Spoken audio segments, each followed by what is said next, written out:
thy faithfulness, O God my Father.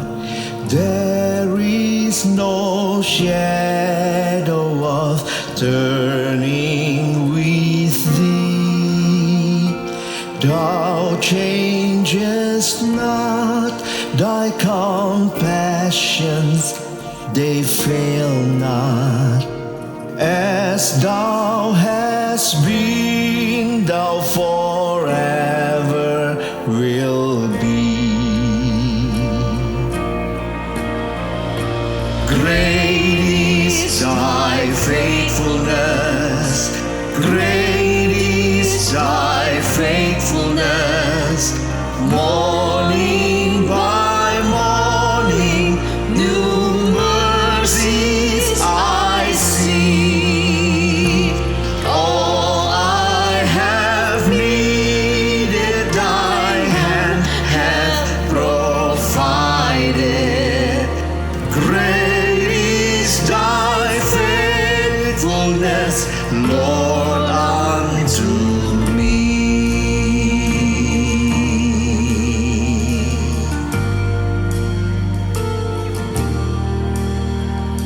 Summer and winter and springtime and harvest, sun, moon, and stars in their courses above.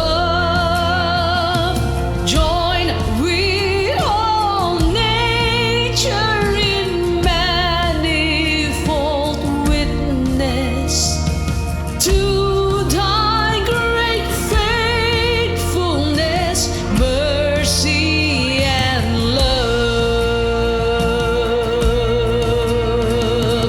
Great is thy faithfulness, great is thy faithfulness.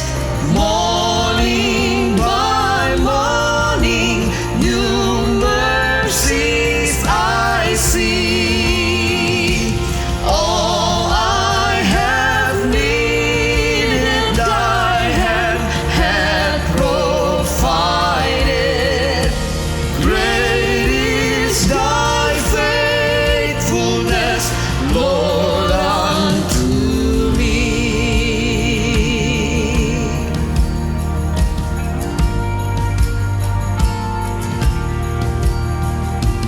Pardon for sin and a peace that endureth. Thine own dear presence to cheer and to guide. Strength for today and bright hope for tomorrow. Blessings of mine with 10,000 beside. Great is thy faithfulness, great is thy faithfulness.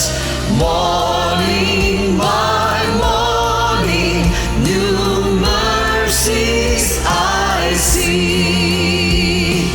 All I have needed, thy hand hath provided. Great is thy faithfulness, Lord, unto me.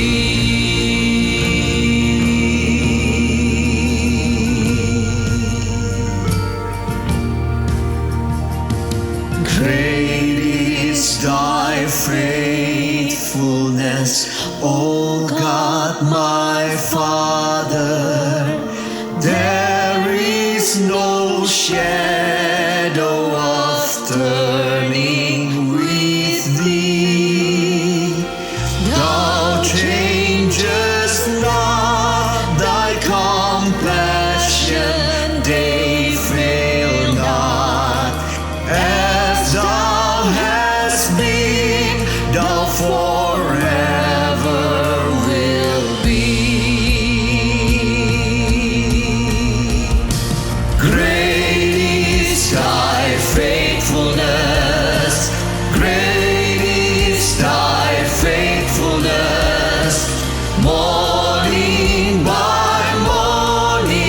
New mercies I see. All I have needed, thy hand hath provided. Great is thy faithfulness. Great is thy faithfulness. Great is thy faithfulness, Lord, unto me.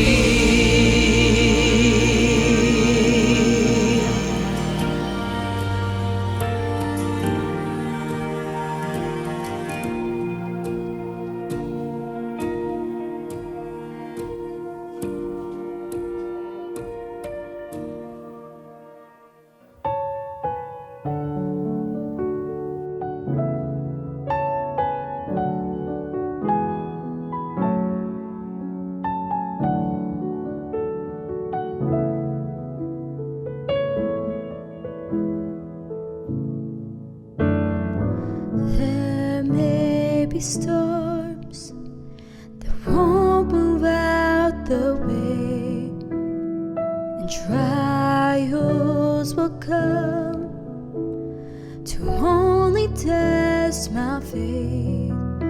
What I've learned about your favor, your mercy and your grace, is they go on forever.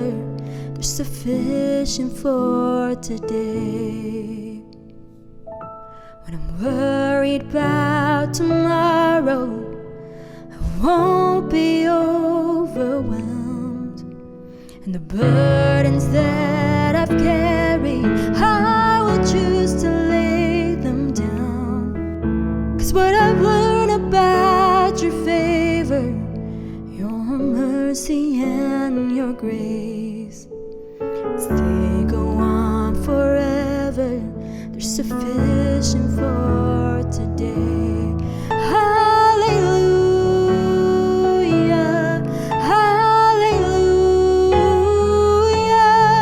hallelujah. It's sufficient for today.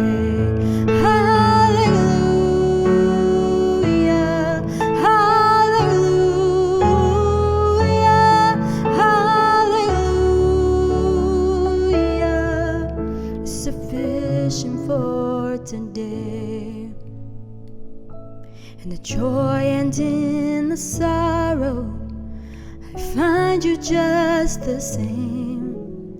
And behind my darkest mornings, there's a peace I can't explain.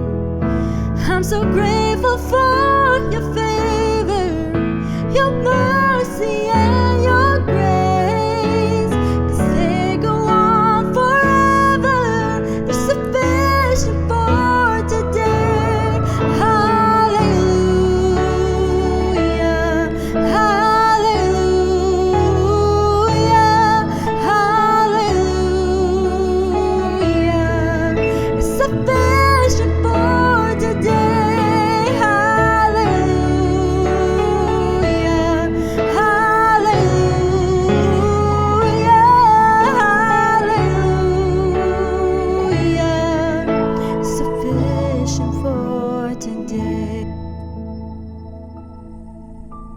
One day I'll finally see you, and my faith will be my sight, and all my present sufferings will be gone and left behind. I'll be standing in your favor, your mercy and your grace, as they go on forever. They still go on forever. They still go on forever. Oh, glory to your name. Hallelujah, hallelujah, hallelujah. Oh, glory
Selamat pagi Bapak Ibu yang dikasihi Tuhan Yesus Kristus. Shalom. Saya berharap kita semua dalam keadaan yang baik. Puji Tuhan, kita bisa kembali beribadah bersama-sama dan kita masih membahas satu rangkaian khotbah yaitu mengenai kekristenan dan juga berhala yang ada di Amerika. Sebelum kita membahas bagian firman Tuhan ini, mari kita tunduk kepala, kita berdoa bersama. Bapa di surga, kami bersyukur untuk saat ini ya Tuhan. Dalam semua keberdosaan kami datang dan kami memohon ampun Tuhan. Tolong ampuni kami dari dosa dan kesalahan kami. Dan tolong layakkan kami saat ini Tuhan untuk duduk diam di hadapan-Mu. Untuk kami boleh mendengar lagi suara Tuhan. Kami ingin hidup kami Tuhan berjalan sesuai dengan perintah Tuhan, kehendak Tuhan. Karena itu layakkan setiap kami Tuhan. Mampukan kami untuk boleh mengerti firman Tuhan, baik hamba yang menyampaikan maupun setiap kami yang mendengarkan, setiap peralatan yang kami gunakan. Tuhan memberkati, Tuhan hadir, Tuhan yang berfirman, dan kami siap untuk mendengarkan firman Tuhan. Di dalam nama Tuhan Yesus Kristus kami berdoa. Amin. Bapak Ibu, pagi hari ini kita bersama-sama akan mendengarkan bagian firman Tuhan, melanjutkan dari seri khotbah mengenai kekristenan juga berhala di Amerika. Kalau Pak Riki sudah menyampaikan poin mengenai hedonisme dan Ibu Sarah minggu lalu mengenai ketamakan. Dan hari ini saya akan membahas berhala yang selanjutnya yaitu konsumerisme. Sebelumnya mari kita baca beberapa bagian dari firman Tuhan, ayat firman Tuhan. Yang pertama dari Galatia 5 ayat 19 sampai 21a. Saya akan membacakannya. Perbuatan daging telah nyata, yaitu percabulan, kecemaran, hawa nafsu, penyembahan berhala, sihir, perseteruan, perselisihan, iri hati, amarah, kepentingan diri sendiri, percederaan, roh, pemecah, kedengkian, kemabukan, pesta pora, dan sebagainya. 1 Yohanes 2 ayat 15-16. Janganlah kamu mengasihi dunia dan apa yang ada di dalamnya. Jikalau orang mengasihi dunia, maka kasih akan Bapa tidak ada di dalam orang itu. Sebab semua yang ada di dalam dunia, yaitu keinginan daging dan keinginan mata, serta keangkuhan hidup bukanlah berasal dari Bapa, melainkan dari dunia. Kemudian ke-10 firman Keluaran 20 Bapak Ibu ayat 3, 4, dan 5. Jangan ada padamu Allah lain di hadapanku, jangan membuat bagimu patung yang menyerupai apapun yang ada di langit di atas atau yang ada di bumi di bawah, atau yang ada di dalam air di bawah bumi. Jangan sujud menyembah kepadanya atau beribadah kepadanya, sebab aku Tuhan Allahmu adalah Allah yang cemburu. Bapak Ibu berbicara mengenai konsumerisme. Sebenarnya nggak ada benar-benar betul tulisan di Alkitab mengenai konsumerisme. Tapi konsumerisme ini kalau kita baca dalam Galatia, tadi 1 Yohanes Bapak Ibu, dan juga dari Keluaran, ini jelas adalah satu perbuatan daging. Ini adalah keinginan mata dan juga ini adalah termasuk dalam penyembahan berhala.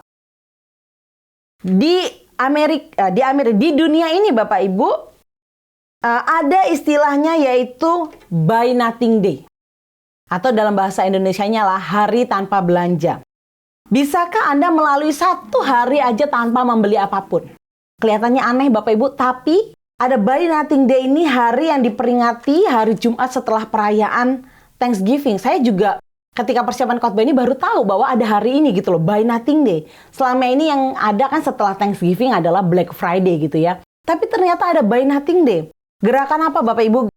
Ini adalah sebutan hari tidak resmi untuk melawan budaya konsumerisme.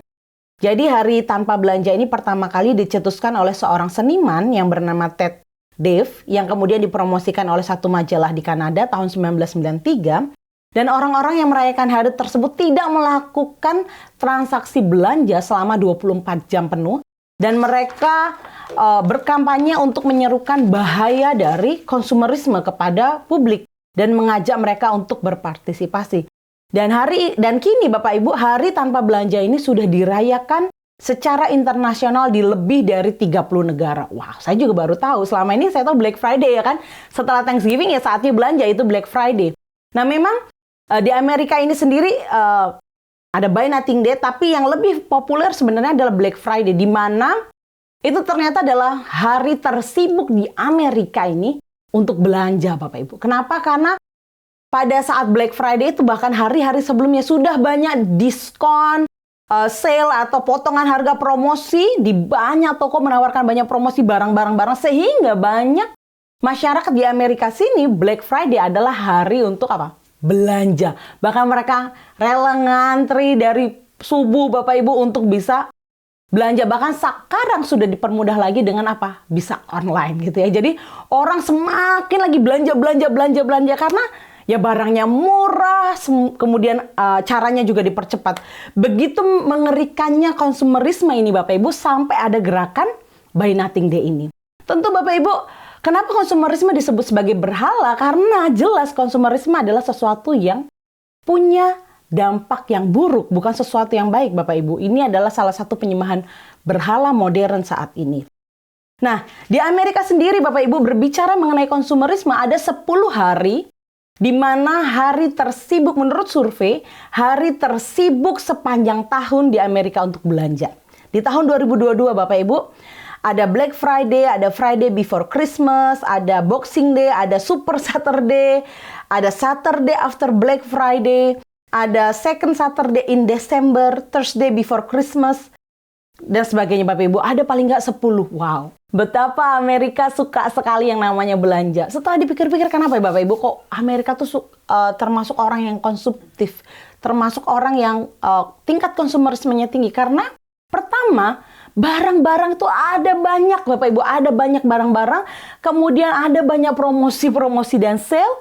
Selain itu Bapak Ibu, untuk pendapatan Amerika untuk mendapatkan barang tertentu tuh masih bisa dijangkau. Sehingga untuk bisa beli dan lagi karena masih bisa dibeli, masih bisa dijangkau gitu ya Bapak Ibu. Nah, gerakan minimalis ini juga gerakan yang ada di Amerika ini percaya bahwa iklan itu memberikan penyebab lahirnya atau hasrat untuk mengkonsumsi Bapak Ibu. Apa sih penyebab seseorang itu mengkonsumsi? Salah satunya adalah iklan. Nah, pengiklan itu Bapak Ibu menurut survei menghabiskan 35,48 billion di tahun 2021 untuk iklannya aja pada produk-produk pemasaran. Kemudian Bapak Ibu, menurut survei juga satu orang itu sehari kalau dia aktif main handphone, media sosial, dan juga aktif sama laptopnya dan internet Bapak Ibu, paling tidak melihat 4.000 sampai 10.000 iklan sehari. Dan sebelum seseorang itu membeli satu produk, dia harus melihat iklan itu selama 7 kali dia sebelum membeli. Ketika seseorang terekspos sama satu iklan selama 7 kali ngelihat iklan itu Bapak Ibu, itu menimbulkan satu keinginan pada diri seseorang untuk membeli produk tersebut. Sehingga Bapak Ibu, iklan memainkan peran yang sangat besar untuk masyarakat juga apa? Tertarik untuk membeli satu produk. Ada namanya lingkaran konsumerisme Bapak Ibu. Lingkaran konsumerisme itu seperti ini. Pertama, mereka menghasilkan uang. Setelah mereka menghasilkan uang, mereka ingin membeli barang-barang. Sudah beli barang, dipakai. Setelah dipakai, merasa senang untuk beberapa waktu, pengen lebih lagi. Aku nih sebenarnya udah punya tas ini 10 nih misalnya. Tapi ketika menghasilkan duit lagi, pengen beli lagi. Itu lingkaran konsumerisme yang tidak pernah ada habisnya. Selalu seperti itu. Kalau tidak diputuskan Bapak Ibu, konsumerisme tuh manusia pada dasarnya itu akan seperti itu. Jadi Bapak Ibu, apa itu sebenarnya konsumerisme? Konsumerisme menurut seorang sosiolog artinya adalah situasi di mana orang membeli barang, berbagai barang, semata-mata untuk kesenangan membeli, bukan karena memerlukan barang tersebut. Atau menurut tokoh yang lainnya itu dikatakan, konsumerisme itu menanamkan kepercayaan bahwa seseorang dapat menemukan kepuasan melalui apa yang dikonsumsinya. Itulah mengapa masyarakat menjadi konsumerisme. Karena mereka percaya bahwa dengan membeli barang lagi, mereka menemukan apa? Satu kepuasan, satu kebahagiaan. Cirinya apa Bapak Ibu? Ciri dari konsumerisme ini adalah membeli barang dalam jumlah yang banyak atau berlebihan. Kemudian perilaku yang timbul dari keinginan membeli atau barang ini adalah tujuannya untuk kepuasan pribadi tanpa memandang ini ada manfaatnya, ini urgent atau enggak. Orang konsumerisme itu beli walaupun dia bermanfaat atau urgent atau enggak, dia tetap beli Bapak Ibu. Ciri yang berikutnya adalah orang konsumerisme ini akan menjadikan manusia sebagai pecandu dari suatu produk. Kalau dia tahu produk ini adalah produk yang mahal, produk yang bagus, dia candu atau ada keinginan untuk membelinya. Itu orang konsumerisme Bapak Ibu. Tidak akan pernah puas dengan barang yang ada. Ingin lebih dan lebih lagi Bapak Ibu. Sehingga konsumerisme ini belanja berlebihan. Nah, tujuannya apa Bapak Ibu orang melakukan konsumerisme ini adalah mencapai kepuasan diri dengan mengkonsumsi atau membeli barang-barang mewah tanpa melihat nilai guna dari barang yang dikonsumsinya tersebut. Selain itu Bapak Ibu ada satu hal lagi dari konsumerisme. Konsumerisme juga menjadi tolak ukur keberadaan individu dalam kelas sosial masyarakat. Kalau dia punya banyak barang, kalau dia punya banyak barang yang branded, limited edition Bapak Ibu ya, itu di masyarakat dipandang sebagai apa Bapak Ibu? Dipandang sebagai orang yang kelasnya naik nih, kelas yang atas bukan kelas yang bawah. Nah itu orang konsumerisme Bapak Ibu. Nah singkatnya dapat dikatakan bahwa konsumerisme ini adalah gaya hidup yang apa? Tidak hemat, gaya hidup yang boros, mengkonsumsi berlebihan, atau satu paham, satu gaya hidup yang menganggap bahwa barang mewah adalah ukuran kebahagiaan, kesenangan, dan sebagainya. Seorang sosiolog juga Bapak Ibu mengatakan demikian. Namanya Jean Baudrillard, dia mengatakan bahwa konsumerisme menjadikan manusia itu sebagai pecandu dari suatu produk. Orang dulu ketika dia membeli, mengkonsumsi satu produk atau satu barang karena ingin memenuhi kebutuhannya. Beli baju ya karena memang perlu baju yang lama udah rusak, perlu menutupi badan. Ini udah musim panas, perlu baju yang mungkin tangannya lebih pendek atau bahannya lebih tipis. Ini sekarang udah musim dingin, perlu jaket yang lebih tebal. Zaman dulu ketika orang belanja, itu hanya untuk memenuhi kebutuhan dasar. Tapi Bapak Ibu, zaman sekarang proses itu sudah ditambahkan lagi. Ditumpangi dengan makna dan nilai tambahan. Misal, nilai guna pakaian pada dasarnya kan untuk menutupi tubuh ya Bapak Ibu. Tapi kini nilai gunanya itu bertambah menjadi penentu kelas sosial atau mengikuti perkembangan mode. Baju yang ini udah ketinggalan zaman. Makanya kamu harus beli baju yang modelnya baru. Atau kalau kamu pakai merek ini, nah ini nih mereknya tuh keren lah. Kalau pakai baju yang nggak ada mereknya tuh kayaknya nggak keren gitu. Wah harus pakai baju yang merek. Sehingga tuh orang cenderung melakukan konsumerisme dan konsumerisme Bapak Ibu. Belanja. Nah dulu waktu saya di Indonesia Bapak Ibu, saya minum kopi harga 2.000 sasetan yang ada di warung, udah enak. Sambil makan gorengan ya minum kopi harga 2.000-an udah enak. Tapi ketika melihat temen yang kemudian foto, dia minumnya di Starbucks. Apa yang muncul di kepala Bapak Ibu? Ini orang keren nih nongkrongnya di Starbucks, ini pasti duitnya banyak gitu. Nah itulah Bapak Ibu konsumerisme, bahaya konsumerisme. Padahal yang ngopi Bapak Ibu. Tapi ketika satu barang tuh sudah dikasih nilai-nilai tertentu sehingga kayaknya nggak keren kalau nggak minum di Starbucks gitu ya Bapak Ibu. Nah dulu sebelum saya ke Amerika, saya tuh nggak tahu barang-barang merek. Jujur Bapak Ibu, saya tinggal di, saya juga tinggal di daerah yang bukan ada mall yang besar juga nggak ada. Kemudian juga uangnya juga nggak mencukupi Bapak Ibu ya. Jadi ya nggak tahu brand-brand itu apa aja. Tapi setelah saya ke Amerika, kemudian mulai tahu Bapak Ibu. Ada yang namanya Coach, ada namanya Kate Spade, ada namanya apa? Gucci, ada namanya dan sebagainya Bapak Ibu. Dan kalau pakai tas ini, ini harganya sekitaran ini. Kalau misalnya kamu pakai tas yang 30 juta ke atas, berarti kan kelasnya udah beda, berarti dia ada duit dan sebagainya Bapak Ibu. Nah itulah masyarakat zaman sekarang Bapak Ibu, sehingga kita akan bahas bersama mengapa konsumerisme ini menjadi satu berhala modern. Berhala yang ada di Amerika ini yang kita sebagai anak-anak Tuhan, kita harus waspada. Kita harus tahu batasnya. Kalau enggak, kita juga turut dalam penyembahan berhala ini Bapak Ibu. Jujur Bapak Ibu, sebelum saya membahas konsumerisme ini disebut sebagai berhala, saya banyak merenung. Ketika saya cuci piring juga saya merenung. Saya juga sempat ngobrol sama suami saya. Saya perlu bertobat lebih dulu sebelum saya menyampaikan bagian firman Tuhan ini. Saya juga masih berjuang sampai hari ini Bapak Ibu. Kenapa? Karena nggak gampang. Untuk menyampaikan firman Tuhan mengenai konsumerisme nggak gampang. Karena saya juga, pada akhirnya saya juga ditegur melalui firman Tuhan ini. Dan juga saya bertobat lagi Bapak Ibu. Tuhan, ternyata saya juga sudah masuk dalam penyembahan berhala yang modern. Karena konsumerisme ini lingkarannya harus di stop. Karena kalau enggak, nalurinya manusia akan seperti itu Bapak Ibu. Ada uang, belanja lagi. Ada uang, belanja lagi. Hanya untuk kesenangan, kepuasan. bukan karena benar-benar membutuhkan. Bahkan hal-hal yang lainnya akhirnya diabaikan hanya untuk memenuhi keinginan diri sendiri. Karena itu mari sama-sama belajar Bapak Ibu. Mengapa konsumerisme ini disebut sebagai berhala? Seperti kita tahu Bapak Ibu, ketika firman Tuhan sampai kepada bangsa Israel, dalam Keluaran 20 ayat 4 jelas. Keluaran 20 ayat 4 berkata bahwa jangan membuat bagimu patung yang menyerupai apapun juga.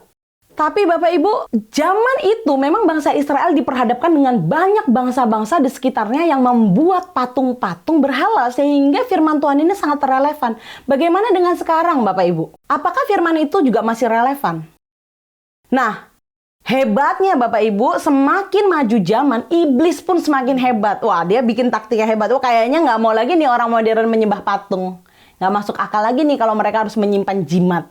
Sehingga iblis pun mengikuti perkembangan zaman dan bergeser ke lebih modern Bapak Ibu. Tanpa sadar banyak orang, bahkan kita sebagai orang Kristen, kita sudah ikut dalam penyembahan berhala modern. Yaitu bisa berupa pekerjaan kita, hobi kita, pelayanan kita, kesenangan-kesenangan yang kita lakukan, gaya hidup kita Bapak Ibu udah termasuk dalam penyembahan berhala modern saat ini. Timothy Keller di dalam bukunya Counterfeit Gods, Allah-Allah palsu, dia mendefinisikan berhala seperti ini. Berhala itu adalah sebagai segala sesuatu yang begitu penting dan esensial di dalam hidup kita. Ketika kita kehilangan hal penting tersebut, hidup terasa tidak layak untuk dihidupi. Bapak Ibu, berhala adalah sesuatu yang mengontrol hidup seseorang.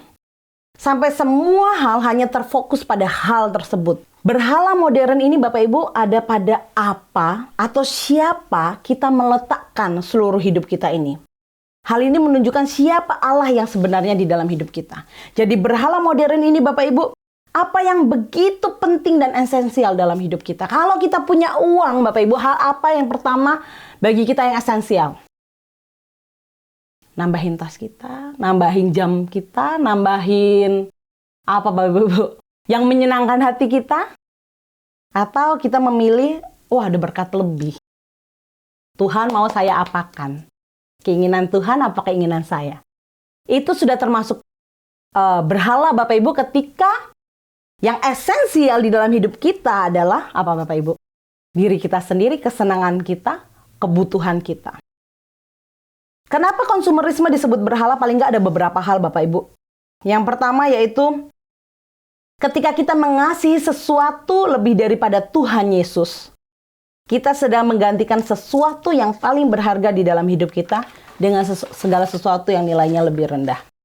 Ketika semua hal Bapak Ibu, barang-barang, mobil, tas, baju, atau apapun itu Bapak Ibu belanja itu mengendalikan hidup kita, mengambil alih hati kita, mencari kepuasan di luar Tuhan.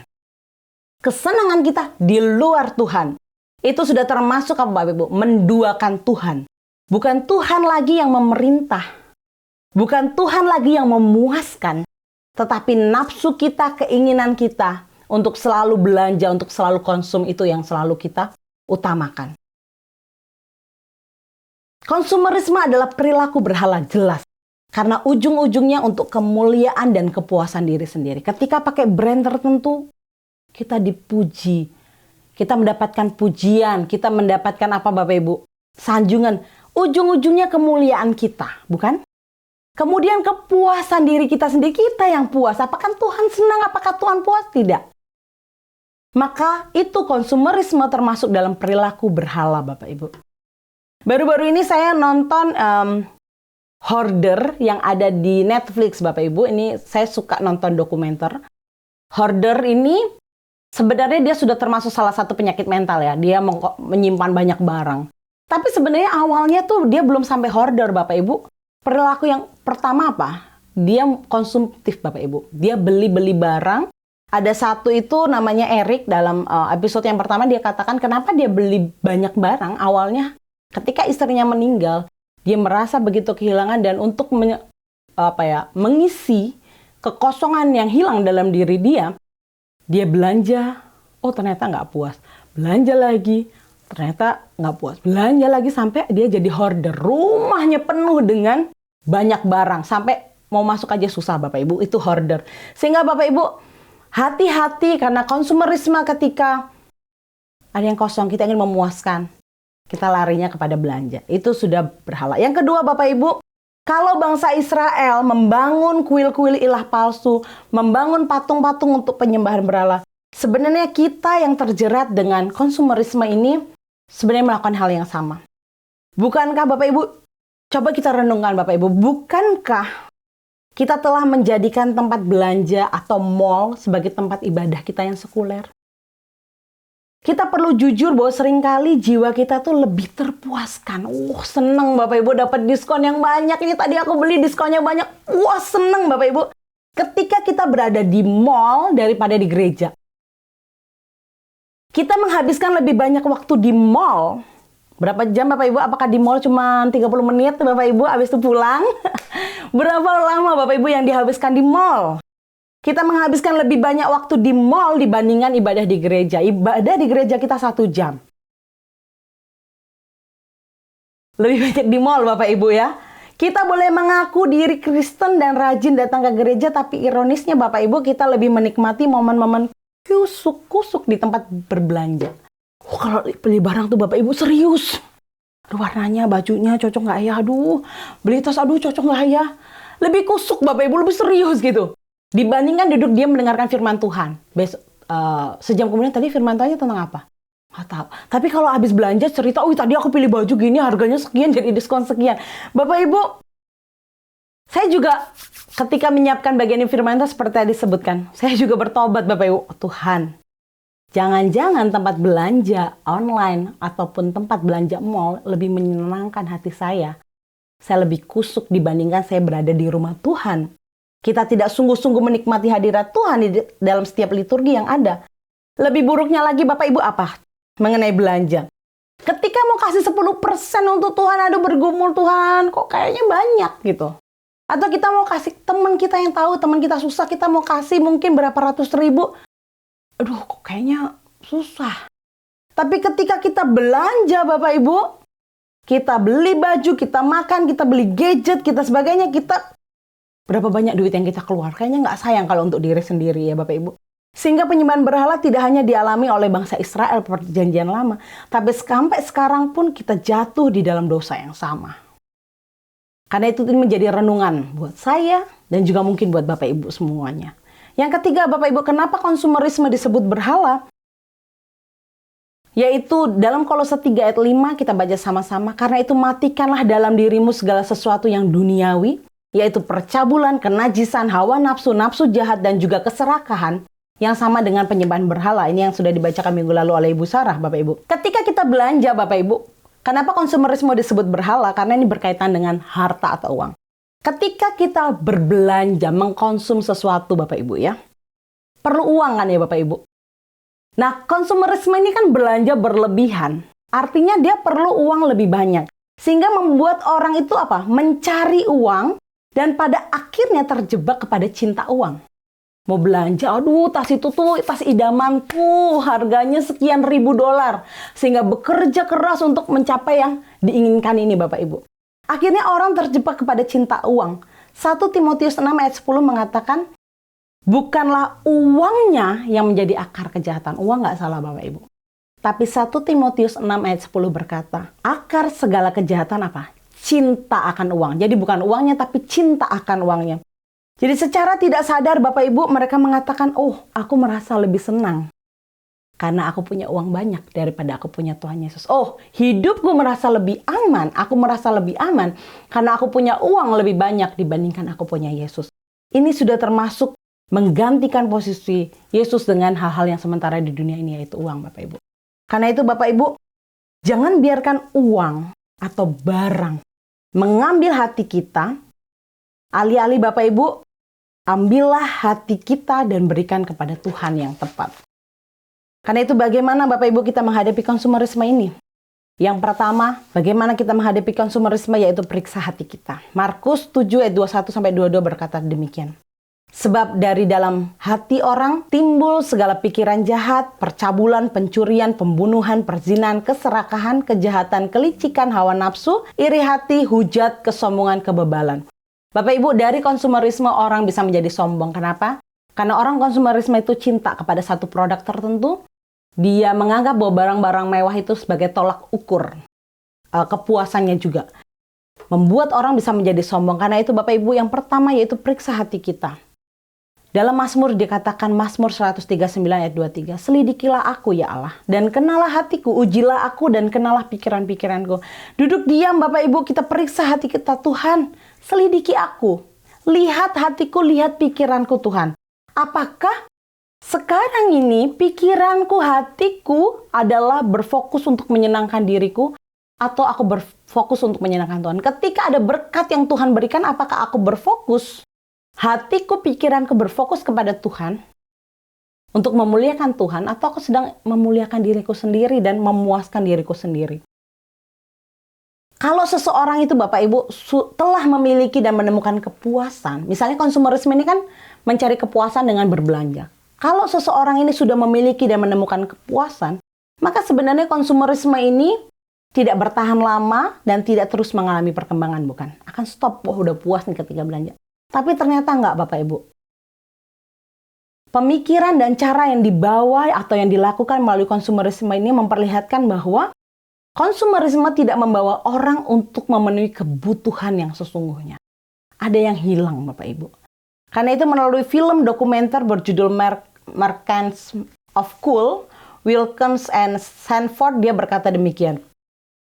Mereka mengatakan bahwa kebanyakan orang mengetahui bahwa mereka telah menggunakan lebih dari yang sesungguhnya.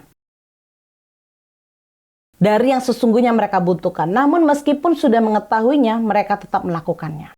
Sekali lagi Bapak Ibu ya, mereka Wilkins and Sanford mengatakan kebanyakan orang mengetahui bahwa mereka telah menggunakan lebih dari yang sesungguhnya mereka butuhkan. Namun meskipun sudah mengetahuinya, mereka tetap melakukannya. Udah tahu nih Bapak Ibu, kita pakai lebih dari apa yang kita butuhkan. Tapi orang tetap aja belanja lagi, dan belanja lagi. Nah, dari keterangan Wilkins and Stanford ini terlihat bahwa ada kekosongan dalam diri manusia yang tidak dapat dipenuhi oleh barang-barang atau hal-hal lain yang dapat dikonsumsi, karena munculnya keinginan untuk terus mengkonsumsi memperlihatkan adanya apa? Satu ketidakpuasan. Nah, Bapak Ibu, ini sesuai dengan yang dikatakan oleh Blaise Pascal. Ini satu kalimat yang terus saya ingat. Udah lama ini terus teringat di pikiran saya dan hati saya Bapak Ibu. Blaise Pascal mengatakan demikian. Bahwa di dalam hati setiap manusia ada satu ruang kosong yang tidak pernah dapat diisi oleh ciptaan apapun kecuali Tuhan. Tidak dapat diisi oleh materi kecuali yang ilahi. Di dalam diri kita ada satu ruang yang gak bisa diisi oleh apapun juga. Oleh suami kita, anak-anak kita, oleh barang-barang mewah kita, mungkin oleh makanan, oleh rumah mewah atau apapun. Satu ruang ini Bapak Ibu khusus diciptakan Tuhan. Hanya Tuhan yang dapat mengisinya. Sehingga ketika manusia berusaha untuk mengisi hati bagian yang kosong ini Bapak Ibu, gak akan pernah bisa, gak akan pernah terpuaskan. Karena hanya Tuhan yang dapat memuaskannya. Karena itu Bapak Ibu, kita periksa hati kita lagi. Tuhan, tolong aku. Kalau memang saat ini aku sedang bergumul untuk lepas dari konsumerisme, tolong aku. Seperti Mazmur 42 ayat 2 mengatakan, seperti rusa yang merindukan sungai yang berair, demikianlah jiwaku merindukan Engkau ya Allah. Ini juga kiranya menjadi doa kita Bapak Ibu. Kalau memang sebenarnya yang kosong ini adalah kita merindukan Tuhan Bapak Ibu, mari mendekat sama Tuhan. Dan biarlah Tuhan yang mengisinya. Seperti air. Sehingga jiwa kita tidak kering. Sehingga barang-barang belanja bukan lagi menjadi tolak ukur kepuasan kita lagi. Tapi Tuhan yang menjadi tolak ukur kebahagiaan dan kepuasan kita. Yang kedua Bapak Ibu, ini sama seperti yang disampaikan oleh Pak Riki dan Bu Sarah. Yang kedua Bapak Ibu, bagaimana kita melawan konsumerisme? Caranya yaitu rasa cukup. Sebuah survei Bapak Ibu di salah satu edisi majalah SWA, ini majalah Indonesia pada tahun 2004. Ini ada satu survei yang sangat mencengangkan Bapak Ibu. Kenapa? Karena hasil survei ini menyimpulkan bahwa 80% di antara para eksekutif muda dengan penghasilan di atas 15 juta per bulan terancam miskin dan terlilit hutang. Ini tahun 2004, gajian 15 juta per bulan itu besar banget Bapak Ibu. terancam akan jatuh miskin dan terlilit hutang. Kenapa Bapak Ibu? Karena gaya hidup mereka, walaupun 15 juta ini besar Bapak Ibu penghasilannya, tapi mereka sangat konsumtif. Mereka clubbing, pesta, nongkrong di kafe, belanja barang-barang bermerek, gonta-ganti mobil mewah, dan lain-lain sebagainya. Sehingga mau sebesar apapun penghasilannya, tapi kalau masih mengikuti konsumerisme Bapak Ibu, habis juga. Bahkan bukan hanya habis, tapi bahkan bisa terlilit hutang. Manusia harus belajar yang namanya rasa cukup. Untuk melawan konsumerisme belanja yang berlebihan ini Bapak Ibu, kita harus mengenal namanya arti cukup. Filipi 4 ayat 11-13 mengatakan demikian. Kukatakan ini bukanlah karena kekurangan, sebab aku telah belajar mencukupkan diri dalam segala keadaan. Aku tahu apa itu kekurangan, aku tahu apa itu kelimpahan. Dan dalam segala hal, dalam segala perkara, tidak ada sesuatu yang merupakan rahasia bagiku. Baik kenyang, lapar, kelimpahan, kekurangan. Segala perkara dapat kutanggung di dalam Dia yang memberikan kekuatan kepadaku. Paulus berkata Bapak Ibu bahwa ia telah belajar mencukupkan diri. Ia tahu Bapak Ibu bahwa mencukupkan diri adalah tanggung jawabnya. Dan dia harus bertumbuh di wilayah hidup itu. Kita juga demikian Bapak Ibu, kita harus belajar rasa cukup melalui Paulus ini. Karena rasa cukup ini adalah satu keputusan Bapak Ibu, saya cukup. Ketika saya persiapan ini juga Bapak Ibu ya, sambil saya juga bertobat, Bapak Ibu saya juga periksa hati kita. Saya mengurangi barang. Kloset saya buka, kurangin barang. Di kamar suami saya, kurangin barang. Anak-anak, semuanya Bapak Ibu, di lemari, spray semuanya juga. Akhirnya tadi kami mendonasi paling enggak 5 plastik sampah, banyak Bapak Ibu. Sehingga, bukan 5 plastik sampah, besarnya Bapak Ibu ya, 5 plastik. Disumbangkan Bapak Ibu. Sehingga sebenarnya cukup Bapak Ibu dengan apa yang ada. Karena itu, coba kita lihat apakah kita kekurangan Bapak Ibu, saya rasa enggak. Karena itu, harus belajar rasa cukup ini melalui Paulus Bapak Ibu. Seperti 1 Timotius 6 ayat 7 berkata, sebab kita tidak membawa apa-apa ketika masuk ke dunia, kita juga tidak membawa apa-apa ketika kita keluar dari dunia ini. Jika sudah ada makanan dan pakaian, kita akan merasa cukup. Sehingga sebenarnya Bapak Ibu cukup ada pakaian, ada makanan. Nggak usah ditambahin, oh saya harus makan di tempat yang ini. Oh saya harus pakai baju yang ini. Saya harus pakai mobil yang begini. Ada makanan, ada pakaian cukup Bapak Ibu. 1 Timotius 6 ayat 6 berkata, memang ibadah itu kalau disertai rasa cukup memberi keuntungan besar. Dan rasa cukup ini juga Bapak Ibu berbicara mengenai apa Bapak Ibu? Menguasai diri. Seorang bisa punya rasa cukup kalau dia menguasai dirinya. Menguasai diri, berdoa dan berkata, saya cukup Tuhan dengan apa yang Engkau sudah berikan. Di dalam rasa cukup juga Bapak Ibu akan ada ucapan syukur. Karena kalau orang nggak pernah ada rasa cukup kan kurang terus. Bandingin diri terus. Nggak cukup Bapak Ibu. Kurang. Tapi ketika kita bersyukur Bapak Ibu, atau sebaliknya akan ada rasa cukup. Ketika kita merasa cukup, kita mampu bersyukur. Ketika kita bersyukur, kita akan mampu berkata, saya cukup Tuhan dengan apa yang Engkau berikan. Bagian yang terakhir yaitu lawan kata dari konsumtif, yaitu memberi. Poin ini juga disampaikan oleh Ibu Sarah Bapak Ibu. Oke Tuhan, sepulang dari ibadah ini saya nggak akan belanja berlebihan, saya akan belanja secukupnya. Bagus Bapak Ibu, tapi kita perlu melangkah ke langkah berikutnya, yaitu memberi. Kita sudah cukup dengan apa yang ada. Langkah berikutnya mari kita memberi. Salah satu pakar keuangan di Amerika, Dave Ramsey, dia juga seorang Kristen, dia ahli juga dalam hal keuangan Bapak Ibu, dia mengatakan demikian. Memberi adalah penangkal keegoisan. Itu adalah ciri khas kualitas karakter dari mereka yang menang dengan uang. Salah satu imbalan terbesar dari kemurahan hati adalah sesuatu yang mungkin tidak Anda duga. Kepuasan. Sehingga di dalam memberi Bapak Ibu akan ada kepuasan.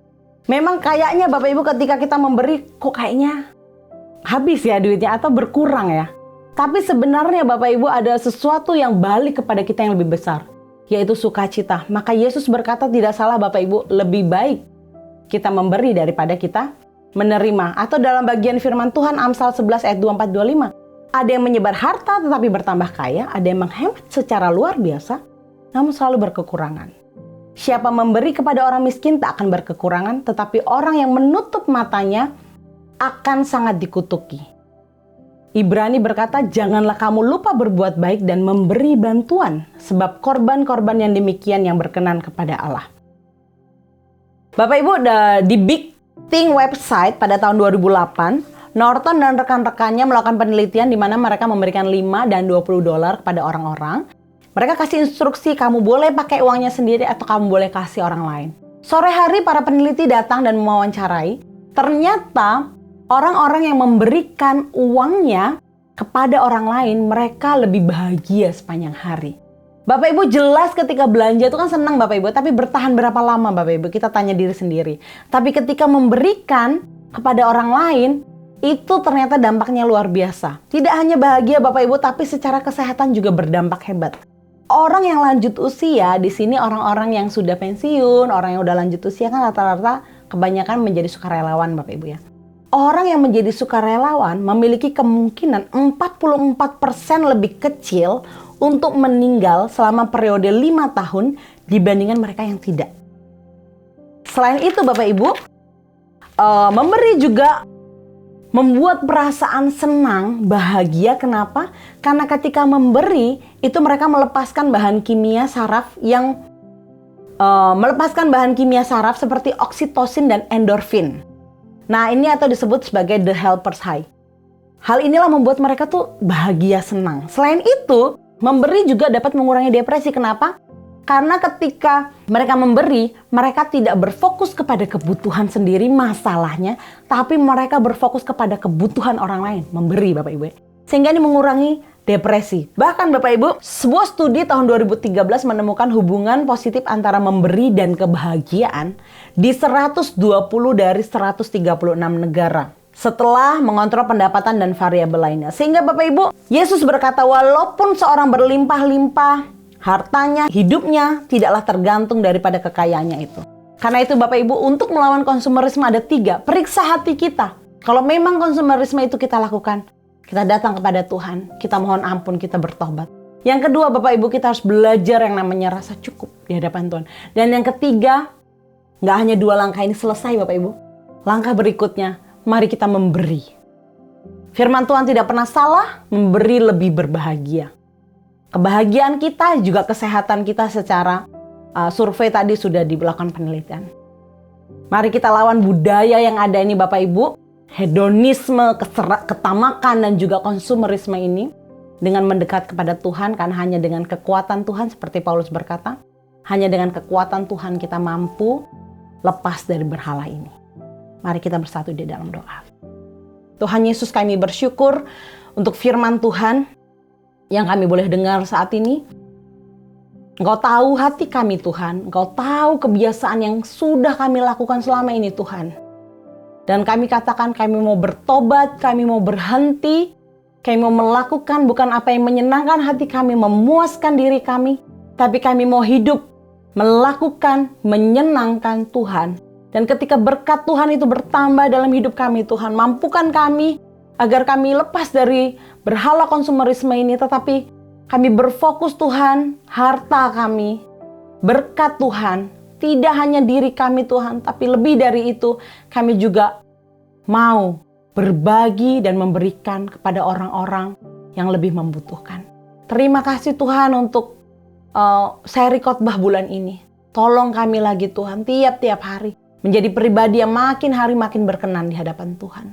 Di dalam nama Tuhan Yesus Kristus kami berdoa. Amin.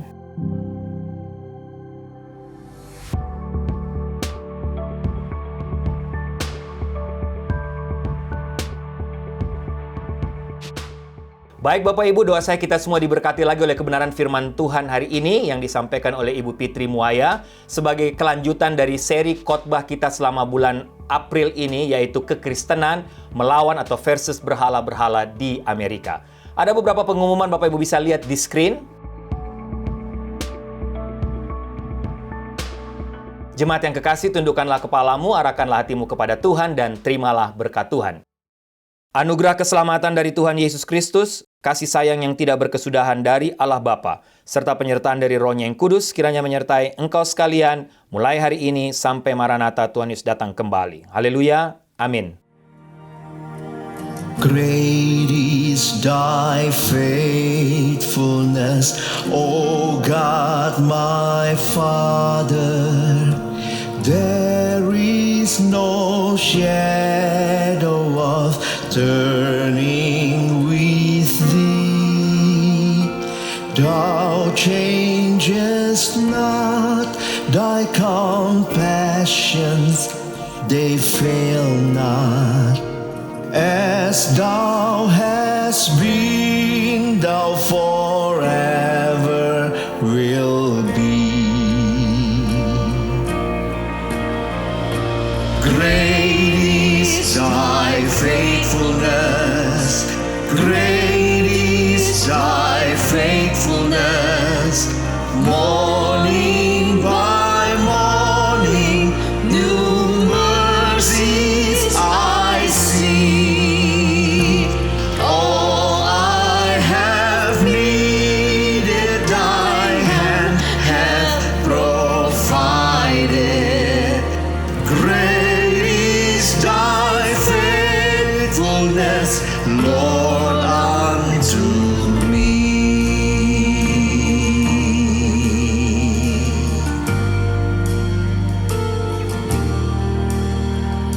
Summer and winter and springtime and harvest, sun, moon, and stars in their courses above,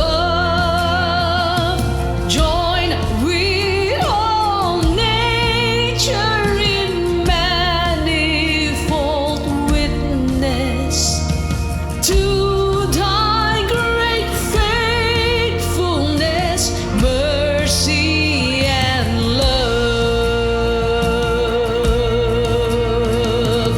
Great is thy faithfulness, great is thy faithfulness.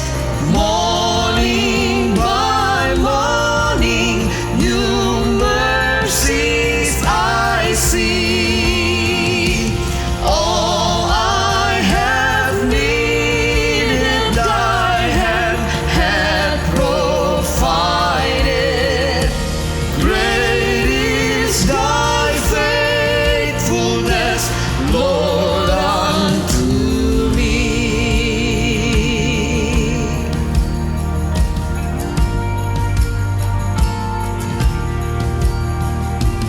Pardon for sin and the peace that endureth. Thine own dear presence to cheer and to guide. Strength for today and bright hope for tomorrow.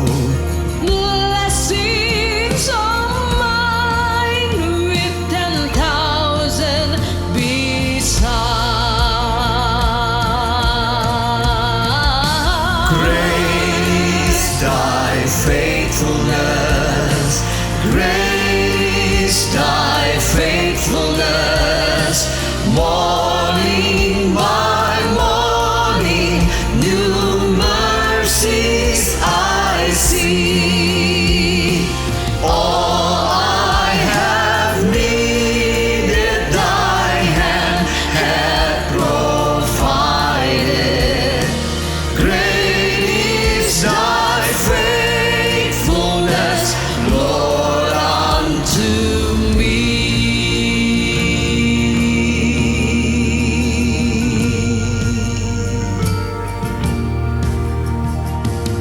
Great is thy faithfulness, O God my Father. There is no shadow